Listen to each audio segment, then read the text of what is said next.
Okay. So, good evening and welcome to today's The Double 15 Minutes with my absolutely wonderful guest, Lynn McLaughlin. Thank you, Lynn, so much for joining me this evening. It is my absolute honor and pleasure. Thank you for inviting me. No, the honour is mine. And to anybody that's joining us live, apologies. We're a few minutes behind schedule, but those of you who have been watching the double 50 minutes from the start know that technology and me aren't always the best of friends. So we had a few technical issues, I know, but we're live. And today's guest is a wonderful, wonderful lady that I had the pleasure of meeting a few short months ago.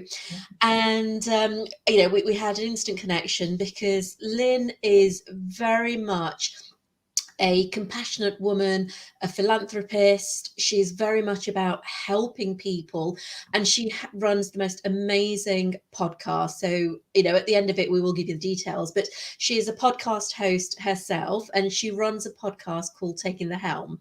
Not only is she that, she is also a consultant, an author, I should say, and she helps aspiring authors find their niche, find their feet, and really gives them the confidence to go ahead and move forward with their publishing dreams. So, Lynn, thank you again for joining me. Well, that was quite an introduction. That was, well, thank you very much. No, and it was very well deserved. So we've got a few people watching us live. So Bhavna Patel has joined us. She's saying, evening, ladies, great topic and great timing. And yeah, thank you, Bhavna. Thank you for joining us. So, Lynn, I know I've sort of done a bit of an intro, but I don't think I've really sort of like done you as much credit as you might be able to do yourself. So, why don't you tell us a little bit more about your background, where you started from, why you started the podcast, Taking the Helm? Because we're going to break it down. We're going to talk about Taking the Helm first. And then we're going to talk about your new book, which I think is such an amazing topic and beautifully written book. So, Taking the Helm, where did that, I suppose, inspiration for that come from? Oh, boy. Okay. I have to encapsulate that. All right. So I wrote, my first book was called Steering Through It. And basically, it was my family story about a year in my life with a brain tumor. And it was our story, right? So that was the beginning of it, Steering Through It. And we came up with the title of that book. I had written the whole book. It had already been edited and it still didn't have a title. And my husband and I were just driving one day and we met in the Naval Reserves and we just came up with Steering Through It. And that's the beginning of then now what do we're steering through it. Now we're taking the helm. It just, I guess if you look at my platform, sailing or boating is kind of in the background of it. So that's where Taking the Helm came from. It was just the next step. We're steering through the storm, which was the first book, but now we're taking charge. We're on course. So that's the history of that.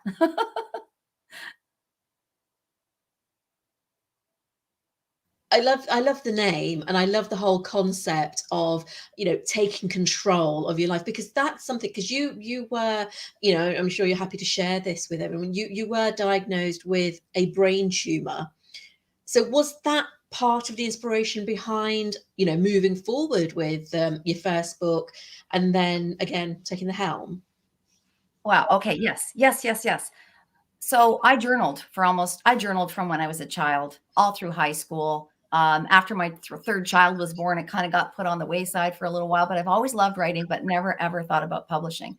And I was in the job of my dreams, something that I worked so hard to achieve over many years of my career. I surpassed my career goal of becoming a superintendent of education. And it was 1 year in, I ignored symptoms for 2 years. And I tell people that all the time. That is something to be very, very cautious of. Do not ignore symptoms. Are you getting feedback, Rupa? Is there something I need to do? No, I'm going to mute my mic. Okay. All right. And so it stopped me dead in my tracks, and I needed to be, because I was on this spiral, and I know there's lots of cliches about it, and this is going to sound very bizarre, but it's one of the best things that happened to me. I don't want to ever go through it again. I wish the universe had been kinder in stopping me in my tracks, because it was very traumatic for my family and my friends. But that stop is really what caused me to do a major transformation. We had to switch course, put up the sales, all of those kinds of things. And I worked for 5 more years. I was able to go back into the job, which is another whole story, with a brain injury, going back into a job like that. But after the 5 years, I knew I'd already had that wake up call. I have a 17% chance of having another tumor. I was blessed that my tumor was benign, which, that doesn't negate the fact that I have an acquired brain injury for the rest of my life. Right. So, I looked at all the journals of the time that I was sick, and I started journaling like the day I was diagnosed, because it was my way of grappling with things and writing down what I needed to and let out the emotions without anyone in my family knowing about it. And a year or so later, I thought, we learned so much. I mean, when I sat in that hospital room and they told me I had a brain tumor and I needed a craniotomy, I didn't even know what that word meant. Like, what we learned and endured and survived and prevailed over that year, I just thought I can help other people. So that's where the first book came in. And there's a little bit of a backstory, but my sisters, my daughter, my father, my brother, all wrote parts in the book about how it affected them in specific experiences, because I would hope, and I know there are some people that are going through this alone, and my heart goes out to you. There is a support community out there with nonprofit organizations. Whatever you're struggling with, there's someone out there to help you and to support you. But I was really blessed to have my family and friends wrap around me. So I might have digressed there, but that's the whole history of steering through it, where it came from, the brain tumor, and then my writing path forward. So. And what you say, at the end of the day, I don't think it really matters whether the tumor is malignant or benign. It's still the emotional roller coaster is still there. And, whilst those of us who have had tumors that have been benign are very blessed and we're lucky and we count our blessings every single day, the trauma, the reality of, just seeing your life flash before your eyes is very much there. So that's a beautiful thing that your family were involved in writing that first book. Now, moving on from there, sort of like, you've had this brain tumor, you've and I'm not trying to negate it at all, but you've had this brain tumor, you've had your craniotomy, you're left with well, you are left with an affliction, really, not just emotionally, but physically. You've got the risk of it potentially coming back at some time, some form. You've written this book. You've still potentially gone back to your dream job. How do you sort of like move on from that once you've written this book and the family have gotten involved and you've taken that out? Was that a cathartic experience that then inspired you to start creating more and more avenues for other people to find a safe space in? You're brilliant. You're absolutely brilliant. So when I retired, I entered this world of entrepreneurship, and I was writing my second book at that time. And oh my gosh, this community that's out there, I had no idea. Amazing people. And of course, globally, because we're all connected globally now. I was meeting people who were business people who were, connecting with people and helping us tell our stories. Because there's a piece of me that thought, if I had come out and started speaking to people when I was first ill, maybe there could have been people who are experiencing it there for me, but I can also be there for other people. And I think there's so many people around us, Rupa, that if we hear one person who've experienced similar, or in the midst of an experience similar to what we've had, and they hear our story and how we got through, maybe there's one thing in that story that helps them take their first step. And so when we get into mental illness and mental health, we can talk more about that. And that's where the podcast came from. I was asked to be a guest on a couple of other people's shows, and I was actually taking a course on professional public speaking for a man across the bridge in Michigan, actually in the United States. I'm in Canada. And he said, you're gonna do a podcast interview with me as your guest. And I went, what? I had no, what? And so the first interview I ever did was like atrocious, but I actually really enjoyed it. And I thought, this is a platform to help people tell their stories. So then taking the helm took fold. And so I try to give people a voice through helping them write their own books, or through my own writing based on other people's experiences, and on the weekly podcast. And We're entering year 3 in January. And you're doing something so very similar, Rupa. I mean, we're just connected in a lot of different ways. It was my pleasure to have you on my podcast as well. So, oh no, the pleasure was all mine because, like I say, Lynn, it's like, sort of like you inspire me to do better and to be better. And I think it's, like you said, we're creating a community, or we've decided to follow our hearts and follow our path. And what's happening is that we're creating our community around us, but whilst we're creating our own little pockets of communities, we're actually, well, we're connecting globally, aren't we? And I think sort of like with the guests that you've had on, they are some amazing guests that you're speaking to. I mean, people who are sharing stories of anxiety, of depression, of overcoming various physical ailments, as well as like the mental health side of things, overcoming struggles of, I don't know, potentially being made bankrupt and making their way back from the brink of brokenness. And, I think it's true what you said, because I think that that's probably where the connection between us came in, is because we both have that similar ethos. Is like, I know I may or may not touch a million lives, but if I can touch one life and make a difference to that one person, then I've done some good in the world. And that is very much your ethos. we're connected. Absolutely. No, Yeah. completely. And I really admire how you're taking your experiences, your knowledge, and you're sharing it with other aspiring authors and writers and podcast hosts. And that's a huge thing. It's so much bigger than you realize, because you're actually giving hope to people. So, yeah. Well, in terms of that piece, there's something. The last person I interviewed, I learned something new. There's something new all the time for authors. There really is. There's so many options. It can be overwhelming, but it doesn't have to be. It doesn't have to be. I actually did a second edition of my first book to fix all the mistakes I did the first time around. Learning about marketing, promotion, and all of those kinds of things. But it's a learning curve. So, I mean, I try to help people as best I can based on my knowledge, but I'm also learning from others along the way as well. Yeah.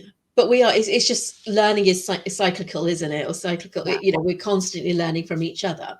Now, we touched on mental health briefly. We were talking about sort of like parts of it. I mean, obviously with the tumor, that probably put sort of like not only your own mental health, but that of your family to light as well. And the new book that you have recently released, Jackson, is saying the synopsis is that, actually, why don't you tell us about the synopsis? Because I'm very conscious that I don't want to keep talking. I'm glad you're saying it's a new book, because it's actually approaching its first year anniversary. So Jackson came to fruition for 3 different reasons. In my job, my primary role was special education as a superintendent. And we had a growing number of people that weren't just feeling anxious.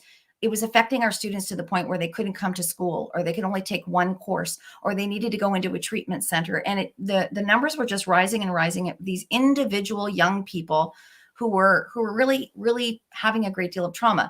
And then in my own circle of family and friends, there were a few of us going through that with our older children. And then in my own family with my own daughter. And I want to mention here that while in the book, in Jackson, there's a chapter where the mother has an affliction. In the book, she has breast cancer. I mean, obviously I had a brain tumor. And one of the things I write about is the trauma that can cause on your children, regardless of their age, 5, 6, 18, 16, as my kids were.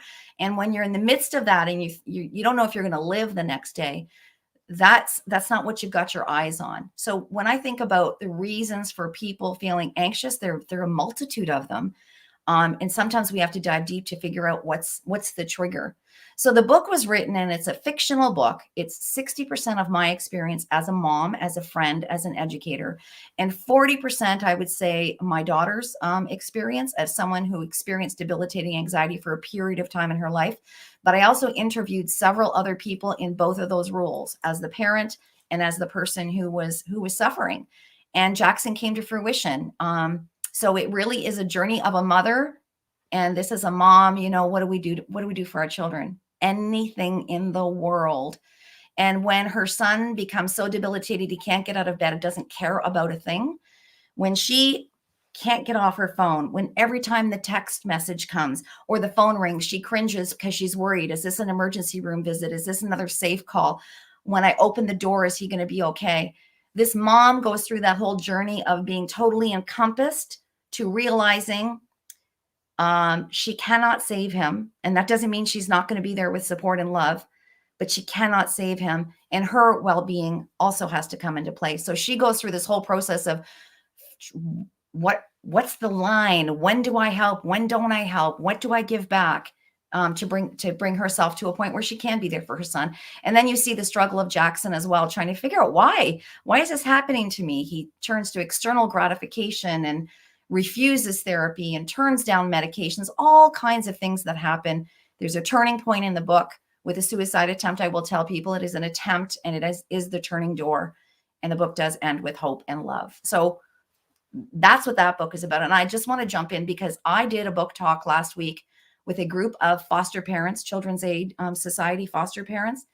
I didn't even care about the book because at the end of the meeting, this group of people came together and started to share their vulnerability on how they were feeling and what they were struggling with, and this support network. And I mean, I'm not saying they didn't know each other, but it was, what's the word? It was just, as an author and getting validated for your work, when you see that community of people coming together and there's a support network that's really clear and beginning. Wow. That's all I have to say. It was really something. I mean, that is a huge wow moment, but then that's also, that's testimony to you as a person at the end of the day, because people open up and share their vulnerabilities with people that they feel safe with. So when you create a safe space, people will happily open up and share. And I think, sort of like the book Jackson, it's like, I think every parent or older sibling or a sibling or an aunt or uncle who caretakes, children or their younger siblings, nieces, nephews can relate to it, because actually that Jackson's mum could be any of us and Jackson could be any of us. And I think that's sort of like the raw reality of the book. So even though you say it's fiction, it's based on a lot of sort of like different episodes throughout your life or throughout other people's lives that and I think that's what gives it the real sort of like meatiness to the book, because people can relate to it because it's real life. It's not just somebody just say, oh, I want to write about mental health today with no experience of mental health. In the same way, Lynn, where if somebody is suffering from depression, others who have never ever had an experience or an episode of depression will say, oh, just get over it, just get up and go for a walk, just get up and exercise, it'll do you good. No, you can answer that. So what is your thought process around that? Well, I'm glad you brought that up, because I could not get myself into the mind of Jackson. I couldn't. And my daughter was not at a point where she could help me, right? She certainly helped edit afterwards what worked, what didn't work. But I actually put it out onto Facebook in a women's writers group saying, I'm really having trouble getting into the mindset of this young man. And I had a woman, this is the global thing, right? Again, right, Rupa, who is in England and has multiple challenges with her own mental health and with her own physical health. And she helped me get into the role of Jackson, back and forth, flipping a passage around. There's a very, very powerful passage where his anxiety takes over, and you can actually get into the thought process of someone who's worried their mom's going to pass away or whatever it is. And she was really integral. And I'd say about 6 or 7 attempts through it, then I could get into that mind and I could write like that. But there's help out there, right? So you're very, very good point. I could write from the mom's perspective, from an educator's perspective, from a family member's perspective, but I couldn't write from Jackson's perspective. So I got help for that from people who could. It's really important. Again, it shows the value of community and the connections around you. Because the other side, Lynn, and you can attest to this, is it's with you having had the brain tumor, with you having, sort of like looked at all your options, gone forward for the operation. Now, no two people can ever have the same experience. So there might be somebody else who has a brain tumor, but they're never going to know what was going through your mind as you were taking each step through, sort of like initial ignoring symptoms, then actually saying, well, I can't ignore this anymore. Let me go and get it seen to, okay, you've got a brain tumor. We don't know if it's benign or malignant, to having your biopsies, to having the test, to being told, okay, it's benign. But the whole roller coaster, now there could be somebody else who has a similar, but it doesn't mean they fully understand, because they may have walked some way in your shoes, but they haven't walked all the way in your shoes. And this is why I think sort of like having a book like Jackson is so, so important, because it's giving people the safe space to actually relate to bits of it. Yeah. And and then going forward, so what comes next after Jackson? Is there another project you're working on? Oh yes. I don't know. I think there's other people like me, but I'm one of these people that just has to go. It's crazy. Actually, so my niece just graduated from the local university here with her master's in social work. And she and I, about 6 months ago, started writing a children's book series. And the whole premise of the series is, and if you listen to people like Jackie Simmons and her TEDx talk about being proactive, I would highly recommend you share that, Rupa. Proactive and asking the questions, and let's make suicide a natural conversation so that we can see when people need help before they're close to the ledge, right? So this is a children's book series for children from 4 to 8 years old. We don't just teach them about emotions. We give them, so in the first book called I Have Choices, we're actually teaching them strategies when they're feeling frustrated or worried.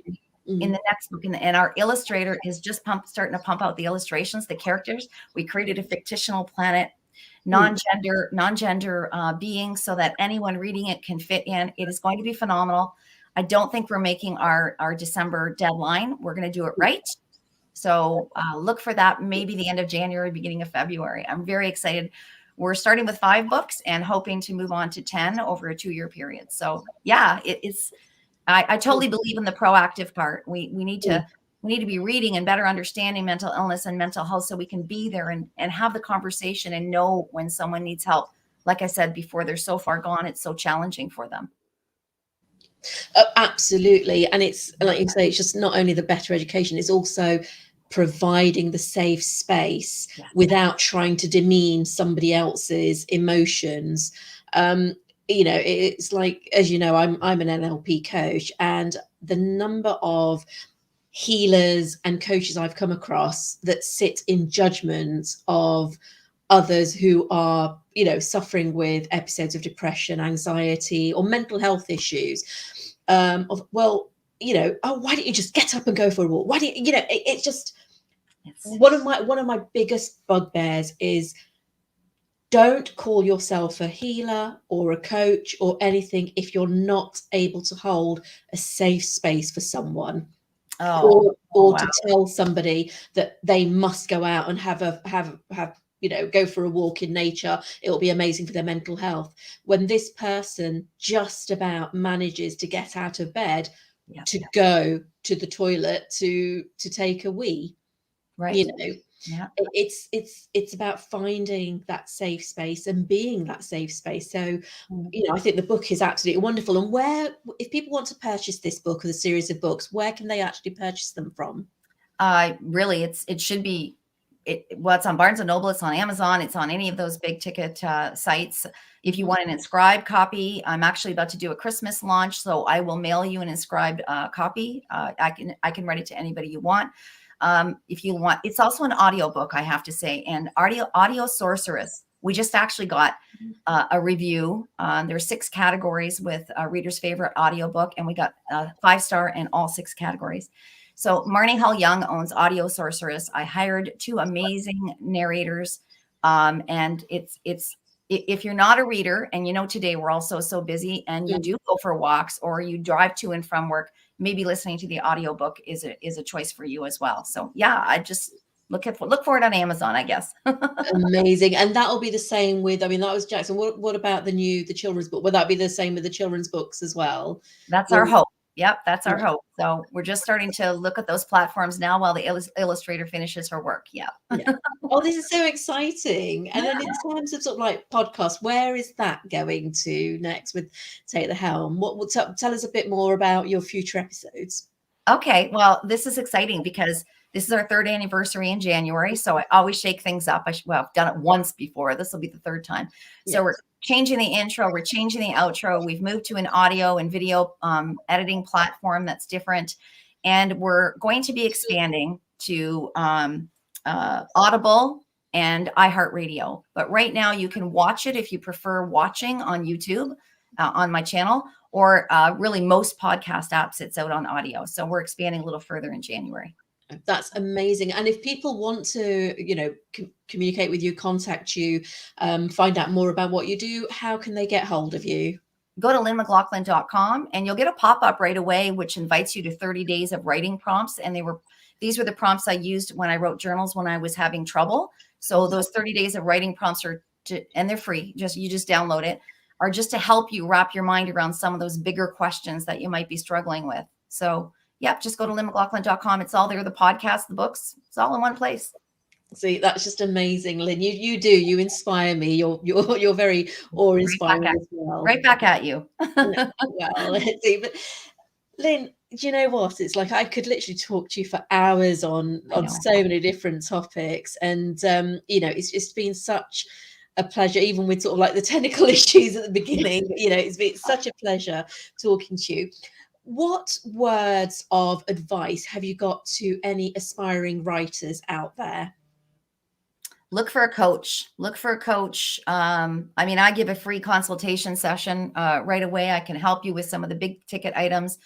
We have a course at the Essential Academy, which will take you through, but don't struggle like I did and then have to do a second edition, because yes, it seems overwhelming. There's 4 publishing paths. How do I market? How do I publish? But if you can get someone who has a reputation and isn't going to rip you off, and be careful, there are a lot of people out there. If you want to learn how to do Amazon ads, I can tell you how to go to somebody who's free and knows exactly how to do it. He does it 3 times a year. So look for a coach and get your story out there. Only 2% of us actually publish, and they say 96% of us have a story in us. So start writing. So that's just it. It's just start writing. And also, I guess, in terms of publishing, are you somebody that would advise people to go down the traditional route, or would you say if you've got a story within you, don't worry about critics and the big bucks, just get your story out there? I think that's an individual decision, and it depends on your why, and it really depends on your why. If you want to be worldwide bestseller, you want to sell hundreds of thousands of copies, you probably want to go traditional, but then you have to be ready to wait at least a year while you get a literary agent. Well, it's at least a year, if not 2. If you want to go hybrid, where you're kind of in the middle, where you get to use the illustrators and the experts, I would say go hybrid. If you know where to get editors and illustrators, you can go totally independent and you hire out. They call it do it yourself, DIY. You can hire out as you go. So, it really depends on some bigger questions. If you just want to write it for your hometown, then you probably just want to go to a local press, right? So it's not an easy answer, but independent authors are doing it right these days and doing it well, just because of the resources that are around us. So, as you know, I know.